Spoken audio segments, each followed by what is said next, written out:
तो हमारे लंग्स में ब्रोंकी प्रेजेंट होते हैं जो कि आगे जाके ब्रोंक्यूल्स से जुड़ते हैं, और ये जो ब्रोंक्यूल्स है वो आगे जाके एल्वोली से जुड़ते हैं।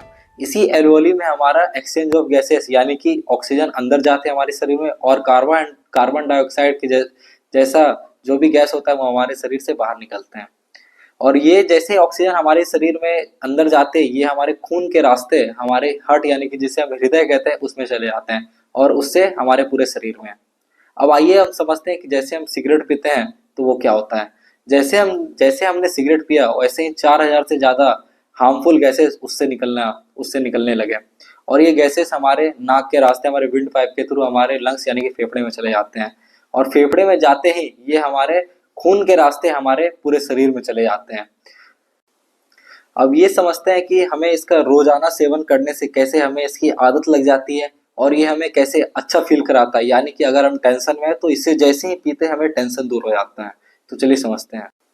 जो सिगरेट मार्केट में मिलता है उसमें टोबैको पाया जाता है, और ये टोबैको होता है इसके अंदर एक बहुत ही खतरनाक चीज पाया जाता है जिसका नाम होता है निकोटीन। ये निकोटीन का काम क्या है कि सीधा हमारे ब्रेन में चले जाता है, और जैसे ये ब्रेन में जाता है वैसे ही एक हार्मोन होता है जिसका नाम होता है डोपामीन, इसका सिक्रीशन करना स्टार्ट कर देता है।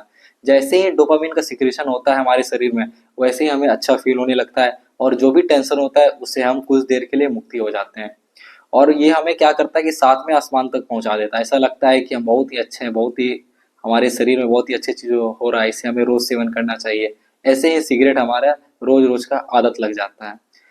लगातार सिगरेट का सेवन से ये जो 4000 से ज्यादा हार्मफुल गैसेस है वो हमारे शरीर में रोज जाती है, और जैसे ही ये जाते हैं तो हमारे लंग्स के जो सेल होते हैं उस सेल में क्या करते हैं उसको ये कुछ चेंज करने लगते हैं, जिसके कारण हमें लंग्स कैंसर होने का भी चांस हो सकता है। और लंग्स कैंसर के साथ साथ ये हमारे हार्ट के भी पेशेंट बना सकते हैं, हमारे बीपी को भी बड़ा घटा सकते हैं हमें इसके, और इससे सारे बहुत सारी बीमारियां हो सकती है। सबसे बड़ी बात यह है कि जब उसके डिब्बे में ही मौत लिखी है तो फिर सरकार इसे बैन क्यों नहीं कर रही है। इसके पीछे दो सबसे बड़ी कारण है। सबसे पहला जो कारण है वो हमारे हैं इसकी खेती। इसकी जो खेती होती है इससे हमारे किसान भाइयों को रोजी रोटी मिलती है।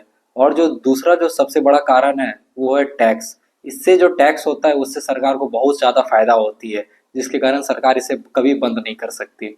इससे जो होता है, इससे जो इतना टैक्स जो इससे मतलब कलेक्ट किया जाता है उससे सरकार की बहुत ज़्यादा जेबें भरती है, इसके कारण इसे सरकार कभी बंद नहीं करती। आज के लिए इतना ही, तब तक के लिए धन्यवाद। जय हिंद आप सभी को।